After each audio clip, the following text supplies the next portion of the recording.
మరో కామెంట్స్ కూడా చేస్తున్నారు కేటీఆర్ గారు. అదృష్టవశాత్తు అయినటువంటి ముఖ్యమంత్రి రేవంత్ రెడ్డి ఇవాళ ఆ చిహ్నాన్ని తొలగించి ఆ గతంలో ఉన్నటువంటి తెలంగాణకు సంబంధించినటువంటి ఆ యొక్క గుర్తుల్ని చెరిపేసే ప్రయత్నం చేస్తున్నారు అంటూ కామెంట్ చేస్తున్నారు. నిజంగా అదృష్టవశాత్తు సీఎం అయ్యారా రేవంత్ రెడ్డి గారు?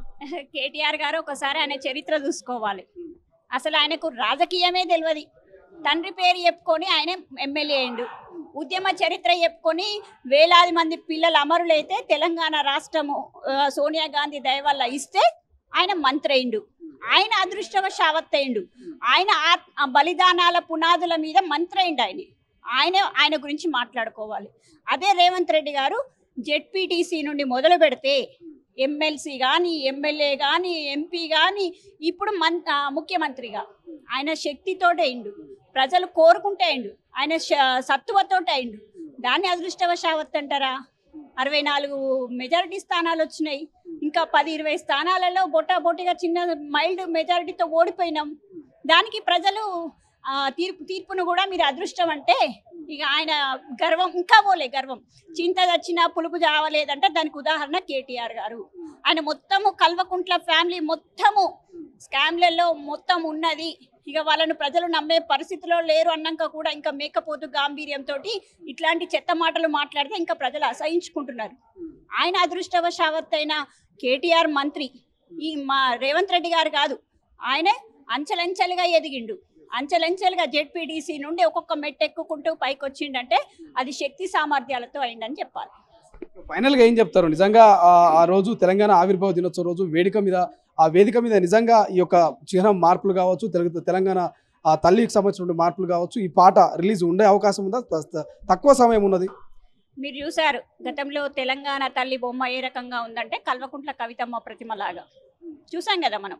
అదే తెలంగాణ గీతాన్ని కాకుండా వేరే గీతంతో వాళ్ళు సరిపెట్టుకోవడం. అందశ్రీ గారు రాసిన దానికి ఈరోజు సఫలీకృతం అవుతుంది. దాన్ని కూడా రాద్ధాంతం చేస్తూ అంటే ఒక మ్యూజిక్ డైరెక్టర్ని కూడా తప్పు పట్టే స్థాయిలో ఒక గేయ రచయితకే ఉంటుంది. ఆయన పాట ఎవరు కంపోజ్ చేస్తే దానికి అందం వస్తుంది అని ఆయన అభిప్రాయానికి వదిలేస్తే కూడా దీన్ని ఏదో చేసే ప్రయత్నం చేస్తున్నారు. ఈరోజు చిహ్నం అనేది వాళ్ళ చిహ్నంలో ఏం పెట్టిల్లో పెట్టలేదో తర్వాత సెకండరీ. ఈరోజు ఆ చిహ్నాలు అనేటివి రాచరిక పోకడలకు కాకతీయుల అది తోరణం తీసేస్తే కాకతీయులు స్థాపించినవి తీసేయాలని లేదు కదా. కాకతీయులు ఏ రకంగా డెవలప్ చేసిందో అంతకంటే ఎక్కువ వేయాలి. ఇక్కడ ఎవరు చార్మినార్ తీసేసినంత మాత్రాన ఇక్కడ రాచరిక మొత్తం రాజులు నిర్మించినవన్నీ తీసేసినట్టు కాదు. ఆ పోకడతో కేసీఆర్ గారు ప్రభుత్వాన్ని నడిపిండు కాబట్టి ఆ పోకడ పోవాలంటే ప్రజలకు ఆమోదయోగ్యంగా అమరవీరుల స్తూపం కానీ లేకపోతే బలిదానాలకు త్యాగంగా తెలంగాణ అంటే ఒక అస్తిత్వం గుర్తుకొచ్చే విధంగా ఒక చిహ్నం ఉండాలని ప్రజలందరూ కోరుకున్నారు. ఆ రకంగా రూపకల్పన జరుగుతుంది కావచ్చు. తినబోయే ముందు రుచులు ఎందుకు అన్నట్టు అసలు రాలేదు, ఆల్లేదు, సూర్లేదు, కొడుకు పేరు సోమలింగం అన్నట్టు వీళ్ళు ఎందుకు ఉలిక్కి పడుతున్నారు అంటున్నా. మీకు నిజంగా చిత్తశుద్ధి ఉంటే ఈ రోజు రండి మీటింగ్కు, ఆల్ పార్టీస్ మీటింగ్ రండి. కేసీఆర్తో రేవంత్ రెడ్డి గారితో మాట్లాడండి. మీ కేసీఆర్ని కూడా పట్టుకొని రండి. కేసీఆర్ని పట్టుకొస్తే మీరు చెప్తాడు కదా, ఆయన పెద్ద తెలంగాణ చరిత్ర తెలిసిన ఉద్యమకారుడు కదా, ఆయనకి ఏమైనా అభ్యంతరాలు ఉంటే మాట్లాడమని చెప్పండి. అవకాశం ఉందంటారా? గతంలో అసెంబ్లీ కూడా అడుగుపెట్టని ముఖ్యమంత్రి, సో మీరు ఆల్ పార్టీ మీటింగ్కు వస్తారంటారా? అధికార పార్టీ కండక్ట్ చేస్తాను. అసలు ఆయనకు ఏ మాత్రము మొహం లేదు. అందుకే గెలిచిన అన్ని రోజులైనా కానీ అసెంబ్లీలో అడుగుపెట్టలేదు. కాలు విరిగిన నెపంతో ఇంట్లో ఉన్నాడు. ఆ తర్వాత కల్వకుంట్ల కవితను వాళ్ళు కస్టడీలో ఉంచినప్పుడు బలవంతంగా బీజేపీని ఇంకొక 5-6 సీట్లు గెలిపియాలి కాబట్టి ఆ దిశలో ఆయన ఒక బస్ యాత్ర పెట్టుకొని బీజేపీకి అనుకూలంగా చేసిండు.